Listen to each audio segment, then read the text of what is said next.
Paste करतो आपल्याला हे 3 बोटाचं अंतर सोडायचं आणि असं मार्किंग करायचं. परत मार्किंग आलं ते मार्किंग खाली आलं.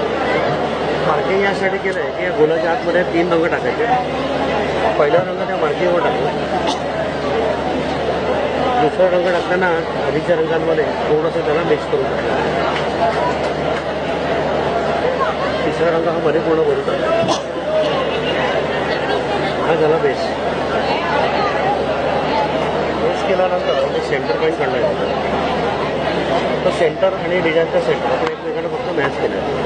आता जाळीवरती पांढरा, पिवळा आणि पोपटी हे रंग फिक्स आहेत. डिझाईन कोणताही असलं तरी लाईट कलर असल्यामुळे हे बेसला वापरायचे नाही.